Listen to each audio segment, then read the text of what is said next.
Bismillahirrahmanirrahim. Assalamualaikum warahmatullahi wabarakatuh.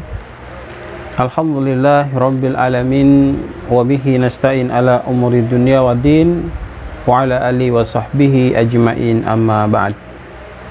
Segala puji bagi Allah subhanahu wa ta'ala, zat yang telah begitu banyak melimpahkan nikmat kepada kita, kesehatan, kekuatan fisik, kesempatan hidup yang masih Allah warnai dalam perjalanan kehidupan kita.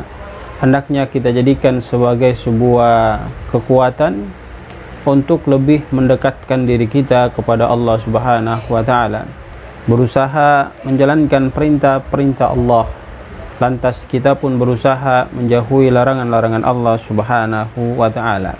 Ketika kita ingin mendapatkan kebahagiaan yang sempurna, kesuksesan dan kesejahteraan hidup yang diridhoi dan dirahmati oleh Allah subhanahu wa ta'ala.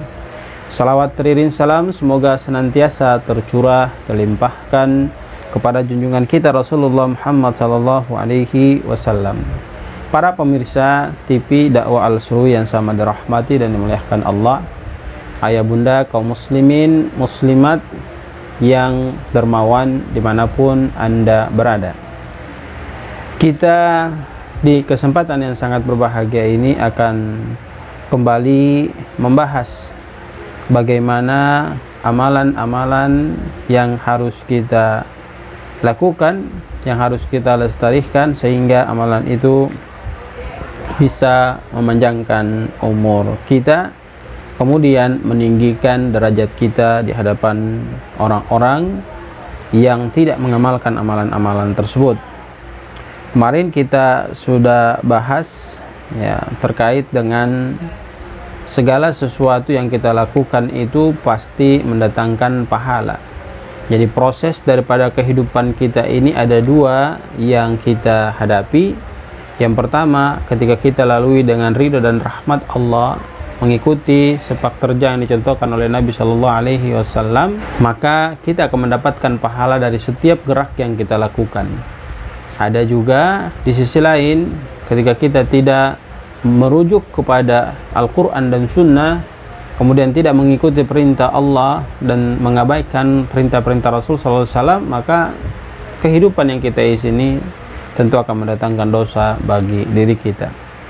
Kita lanjut pada sesi yang kedua, yaitu kita diperintahkan agar nantinya kita dipanjangkan umur, kemudian ditinggikan derajat oleh Allah Subhanahu wa taala, yaitu menyambung silaturahim kerabat di antara kita. Sebab Rasul sallallahu alaihi wasallam menyampaikan dalam hadisnya yang disampaikan dari Abdullah bin Mas'ud radhiyallahu anhu. Beliau mengatakan, Nabi sallallahu alaihi wasallam bersabda, silaturahim tazidu fil umuri. Jadi silaturahim itu akan memanjangkan umur bagi pelakunya. Rasul sallallahu alaihi wasallam menyampaikan, man sarrahu ayyubsata lahu fi rizqihi wa ayyun sa'alahu fi atharihi falyasil rahimahum. Jadi kata Nabi SAW, man sarrahu ayyubsata lahu fi rizqihi. Barang siapa yang dia ingin dimudahkan rezekinya oleh Allah Subhanahu wa taala, wa ayyun sa'alahu fi atharihi, kemudian dia ingin dipanjangkan umurnya, fal yasil rahimahu, maka hendaknya dia melakukan silaturahim. Sisi lain, hadis yang berikutnya disampaikan an Abi Hurairah radhiyallahu anhu, dari Abi Hurairah radhiyallahu anhu, semoga Allah meridainya, silaturahim allati man wasalaha wasalahu wa man qata'aha qata'ahu Allahu. Jadi Abi Hurairah radhiyallahu anhu menjelaskan bahwasanya silaturahim allati man salaha, yang mana barang siapa menyambungkannya, wasalahu, maka Allah akan menyambungnya. Kemudian waman qata'aha, barang siapa yang memutuskan silaturahim itu, qata'ahullahu, maka Allah akan memutuskannya. Saudara yang dirahmati dan dimuliakan Allah Subhanahu wa taala, di sisi lain Allah Subhanahu wa taala menegaskan di dalam Quran surat Muhammad ayat 22 sampai 23. Allah berfirman, a'udzu billahi minasyaitonir rajim. Fahal asaitum in tawallaitum an tufsidu fil ard wa tuqatti'u arhamakum ulaika alladzina la'anahumullahu fa asammahum wa a'ma absarahum.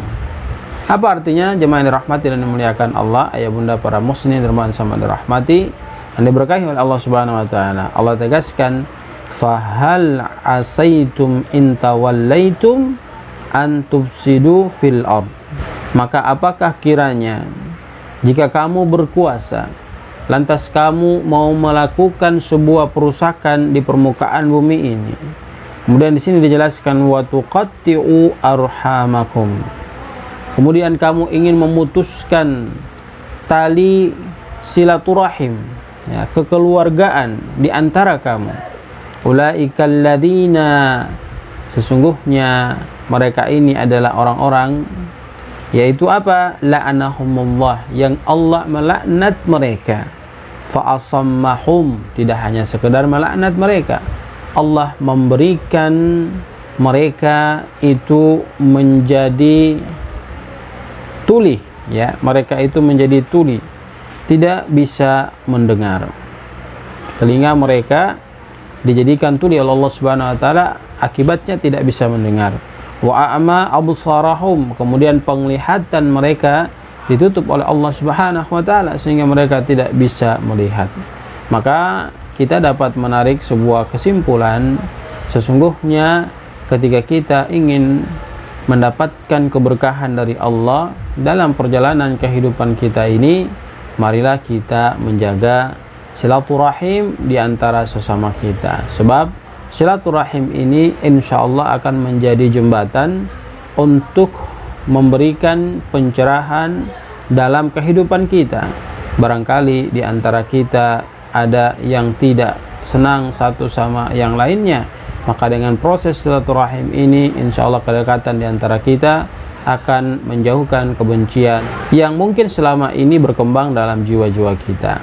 Maka amalkanlah apa yang diperintahkan Nabi Shallallahu Alaihi Wasallam, sebab hal ini telah dijelaskan oleh Allah Subhanahu Wa Taala di dalam Quran surat Muhammad ayat 22 sampai 23. Semoga Allah merahmati kita, semoga Allah memberkahi kita, dan jangan lupa kita amalkan sunnah daripada Rasul Sallallahu Alaihi Wasallam yang baru saja kita dengarkan, yaitu perintah Nabi Sallallahu Alaihi Wasallam melalui perintah Allah kepada Rasul Sallallahu Alaihi Wasallam kepada kita melaksanakan silaturahim atau menjaga silaturahim di antara kita, karena itu akan mendatangkan kesejahteraan, kebahagiaan, ketenangan hidup untuk diri kita semua. Jazakumullahu khairan, barakallahu fikum.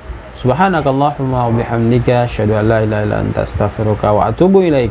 Assalamualaikum warahmatullahi wabarakatuh.